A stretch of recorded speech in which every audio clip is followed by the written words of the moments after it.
Hello दोस्तों, मेरा नाम है अमित और आप देख रहे हैं हमारा YouTube channel yes online classes. तो आज हम लोग पढ़ेंगे एक्सरसाइज 11.1 और क्वेश्चन नंबर होगा 2। और 2 नंबर का क्वेश्चन कह रहा है कि 4 सेंटीमीटर, 5 सेंटीमीटर और 6 सेंटीमीटर भुजाओं वाले एक त्रिभुज की रचना कीजिए और फिर इसके समरूप एक अन्य त्रिभुज की रचना कीजिए जिसकी भुजाएं दिए हुए त्रिभुज की संगत भुजाओं की 2/3 गुनी हो। इसमें रचना करना है तो सबसे पहले इसमें जो जरूरी सामान है वो हमारा सामान होगा एक चांद, स्केल, चाप, एक पेंसिल और एक पेन का यूज करेंगे। ठीक है, सबसे पहले हम लोग 4 सेंटीमीटर, 5 सेंटीमीटर और 6 सेंटीमीटर का 4 सेंटीमीटर, 5 सेंटीमीटर और 6 सेंटीमीटर का जो है एक त्रिभुज तैयार करेंगे। तो सर्वप्रथम 4 सेंटीमीटर का एक रेखा खींचना है। 4 सेंटीमीटर का रेखा खींचने के बाद जो है उसका नामकरण करेंगे। तो नामकरण में उसका डालेंगे ए बी। ठीक है, नामकरण में हो जाएगा ए बी। तो सबसे पहले हम लोग 4 सेंटीमीटर का जो है रेखा खींच रहे हैं। 4 यहाँ पे है और 0 से स्टार्टिंग करेंगे, फिर इसको मिलाएंगे। ये 4 सेंटीमीटर का हो गया। ठीक है, और इसका नाम रखेंगे ए बी। उसके बाद क्या करना है, 5 सेंटीमीटर का जो है ए पर बैठा करके यहां से 5 सेंटीमीटर का चाप घुमाएंगे। तो 5 हमको नापेंगे इस तरह से, 5 नापेंगे चाप से। देखिए 5 का हो गया ये, है ना। यहाँ पे है ना 5, यहाँ से यहाँ तक नापना है 5 और यहाँ से बैठा के काटेंगे। कट गया। उसके बाद कितना घुमाना है, 6 का। 6 सेंटीमीटर यहाँ तक हो गया। ठीक है, और बी से बैठा के काटेंगे 6 सेंटीमीटर। जहाँ पे ये कट जाएगा वो हमारा हो जाएगा सी बिंदु। अब क्या करेंगे, त्रिभुज तैयार करने के लिए इसको मिलाना होगा, फिर जाकर के ए बी सी एक त्रिभुज बनेगा। मिल गया, फिर इधर से मिलाएंगे, इधर से भी मिल गया। और ये हमारा जो है 4 सेंटीमीटर, 5 सेंटीमीटर और 6 सेंटीमीटर का एक त्रिभुज जो है तैयार हो गया है। उसके बाद कह रहा है कि इसके समरूप यानी इस त्रिभुज का समरूप जो है एक अन्य त्रिभुज का रचना करना है जो कि दिया गया त्रिभुज का संगत भुजाओं का 2/3 गुना है। 2/3 गुना है। तो अब जो है इसके समरूप एक त्रिभुज अन्य रचना करेंगे। तो इसके लिए ए पर जो है 60 डिग्री का कोण बनाएंगे, वह भी नीचे की ओर। ए पर 60 डिग्री का कोण बनाना है हमको, है ना, 60 डिग्री का। तो देखिए हमारा जो है यहाँ पे बैठाने के बाद लाइन हमारा इस तरफ है। जब इस तरफ लाइन रहेगा तो हमारा चांद का जो है ऊपर वाला मान होगा 0, 10, 20, 30, 40, 50, 60, 70, 80, 90। और नीचे जो लिखा हुआ है 180, 170, 160, 150 वो नहीं होगा। तो 0, 10, 20, 30, 40, 50, 60 यहाँ पे आ गया 60। तो 60 डिग्री का कोण बनाएंगे, कोई भी बना सकते हैं, 60 भी बना सकते हैं, 50 भी बना सकते हैं। कोई भी एक न्यून कोण लेना है हमको, मतलब 90 से छोटा लेना है।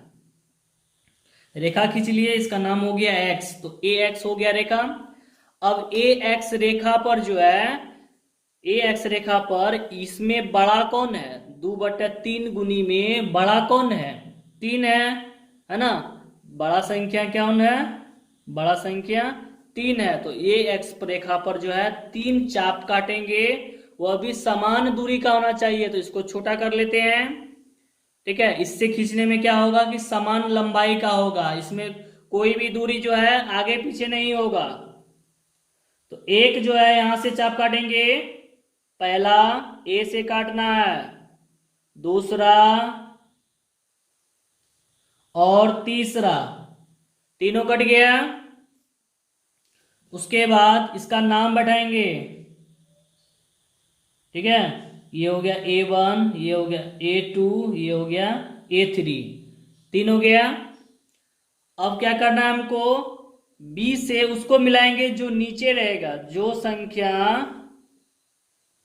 संख्या नीचे रहे उसे B से मिलाना है। ठीक है, तो नीचे कौन है, नीचे है 3, कौन है 3 है, तो अब 3 को मिलाएंगे, A3 को मिलाएंगे किससे, B से मिलाएंगे। ठीक है ना, चलिए देखिए यहाँ पे कैसे मिलाते हैं। मिला लिए, मिलाने के बाद यहाँ पे कुछ कोण जो है बना है, कुछ डिग्री का कोण बना है, तो उस डिग्री का जो है बनाने के लिए जितना डिग्री का कोण यहाँ पे बना है उतना ही डिग्री का कोण A2 पर बनाएंगे, क्योंकि 2 भी दिया हुआ है ना यहाँ पे, तो A2 पर भी बनाना है। तो उसके लिए फिर क्या करेंगे, इस चाप का इस्तेमाल करेंगे। ठीक है, और चाप का इस्तेमाल करने के लिए सबसे पहले क्या करेंगे, A3 पर बैठाएंगे, A3 पर बैठा करके एक चाप काटेंगे। ठीक है ना, इस तरह से काटेंगे जो कि इस लाइन और इस लाइन को पार कर जाए। उसके बाद A2 पर भी एक चाप काटेंगे, काट लिए। अब जो है A3 वाला चाप ये वाला है जो कि यहां से यहां तक आया हुआ है ना, तो ये वाला रेखा जो है इसको क्या करेंगे, नापेंगे, पहले इसी चाप से नापेंगे। देखिए किस तरह से नापते हैं, इसको यहां से नापेंगे, देखिए ये पूरा मिल गया ना, मिल गया इस तरह से। इसके बाद मिलने के बाद क्या करेंगे, इसको उठा करके A2 वाला जो चाप था वहां पर काटेंगे, A2 वाला चाप पर जहां था वहां पे काटे, है ना। A2 वाला चाप ये था, इधर से जो गया हुआ था वहीं पर काटे हैं। और कहां से बैठा के काटे हैं, A2 पर बैठा के काटे हैं। तो काटने के बाद जो है यहां से जो काटे हैं, है ना, यहां से काटने के बाद जो है ये रेखा इसे जो काटे हैं यहां से बैठा के काटे हैं। उसके बाद क्या करेंगे, यहां और यहां जहां पे कटा है उसको मिलाएंगे, इसको मिलाएंगे। ठीक है, डॉट डॉट करके, तो यहां पे आया, पूरा नहीं लेके जाना है, यहीं तक रखना है, इसी रेखा तक। इसका नाम हो जाएगा बी डैश्ड, क्योंकि ए बी रेखा पर है तो क्या होगा, बी डैश्ड होगा, चाहे ए डैश्ड होगा। तो ए तो यहाँ पे मेन है, ये इसका नाम नहीं रखेंगे, इसका मान रखेंगे। इसका नाम रखेंगे तो इसका नाम क्या है यहाँ पे बी, तो ये बी हो जाएगा डैश्ड। उसके बाद क्या करेंगे, एक चाप, अब फिर क्या करना है कि यहां पर जितना डिग्री का कोण बना है उतना ही डिग्री का कोण इस पर भी बनाना है। तो फिर यहाँ पे एक चाप काटेंगे, देखिए कैसे बनाते हैं, ध्यान से देखिए। एक चाप काटे, दूसरा चाप फिर यहाँ पे बी डैश से काटेंगे। पहला काटे थे बी से, दूसरा काटे हैं बी डैश से, इसलिए दो गो है। फिर इसको नापेंगे, देखिए मिल गया ना। फिर इसको उठाएंगे और यहां से काटेंगे जहां पे उसका चाप कटाया था। ठीक है, कट गया, देखिए यहां कटा, यहां से बैठा के काटे हैं, यहां से बैठा के काटे हैं। ठीक है, यहां से बैठा के काटे हैं और यहां पे कट गया आकर के। अब फिर क्या करेंगे, इसको और इसको मिला करके फिर लाइन खींचेंगे डॉट डॉट वाला।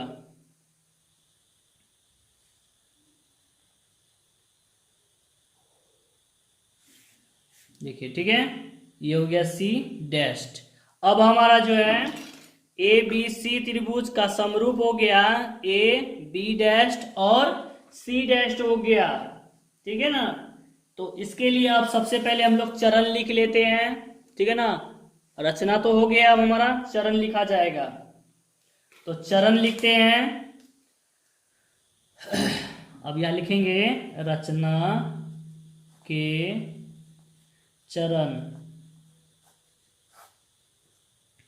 रचना के चरण नंबर 1 में क्या किए थे, ए बी बराबर 4 सेंटीमीटर लंबा एक रेखाखंड खींचे। उसके बाद तथा ए और बी को केंद्र मानकर ए और बी को केंद्र मानकर क्रमशः ए से 5 काटे थे चाप और बी से 6 काटे थे, मानकर क्रमशः 5 सेंटीमीटर और 6 सेंटीमीटर का चाप काटा जो सी पर कटता है। नंबर 2 में क्या किए थे, सी को ए और बी से मिलाया। इस प्रकार मिलाया। इस प्रकार जो है मिलाने के बाद जो है त्रिभुज ए बी सी की रचना हुई। दूसरा चरण कंप्लीट हो गया।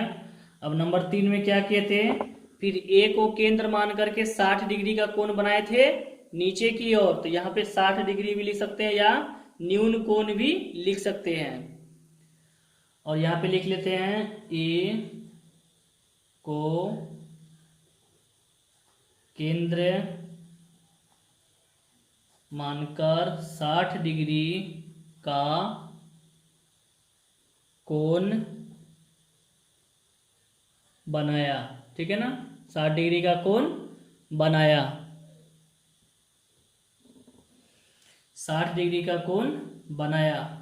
उसके बाद क्या किए थे, ए एक्स, पुनः ए एक्स पर 3 चाप, ए एक्स पर 3 बिंदु अर्थात 2/3 में 2 और 3 में से बड़ी संख्या है ना, ये कोष्ठ में चला जाएगा। बड़ा संख्या कौन है, 3 है, इसलिए यहाँ पे लिखे 3 बिंदु। नाम क्या डाले थे, A1 A2 और A3। इस प्रकार अंकित किया है कि इस प्रकार अंकित कीजिए या किए, ठीक है, किए कि A1 बराबर A1 A2 बराबर A2 A3 हो। उसके बाद क्या कहते हैं, नंबर 4 में A3 को B से मिलाए थे, A3 B को मिलाया और फिर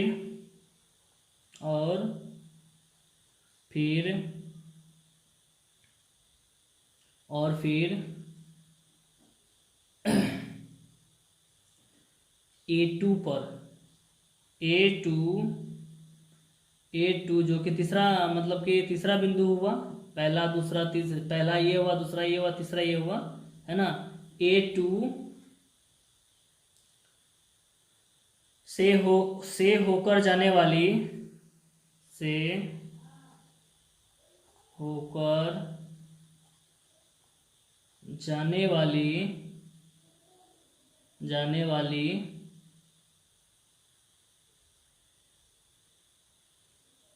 A3B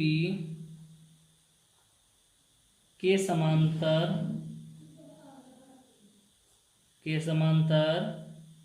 एक रेखा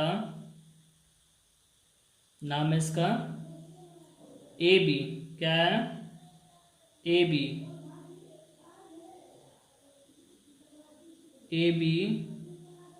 को कहाँ पे काटा, B डैश पर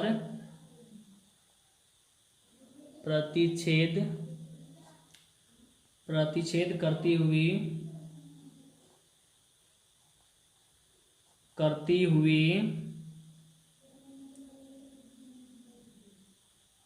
खींची। अब नंबर 5 है और ये आखिरी होगा, है ना। अब फिर क्या किए थे, बी डैश पर बी सी के समांतर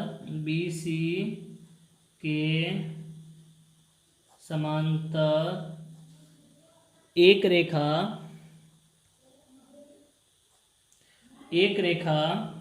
है ना, एक रेखा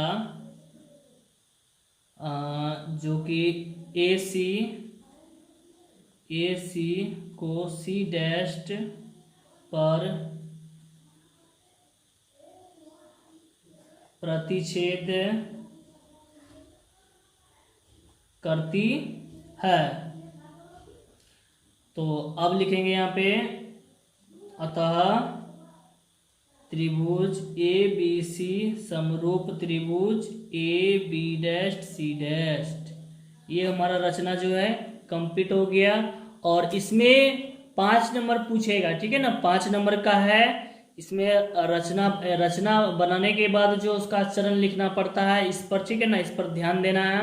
इसको अच्छे से लिखना है, जितना सटीक होगा उतना जो है आपको अच्छा नंबर मिलेगा। और ये राइटिंग में लिखना है। इसी तरह से बेस बाय बेस इसको देख कर के ये पे इसका चेकिंग किया जाता है। जैसे सबसे पहले हम, है ना, 1 number 2 number 3 number 4 number 5 number आपका चरण को देखेगा, उसके बाद रचना को चेक करेगा। ठीक है, चलिए अब मिलते हैं अब हम लोग आगे नेक्स्ट वीडियो पर, ठीक है ना।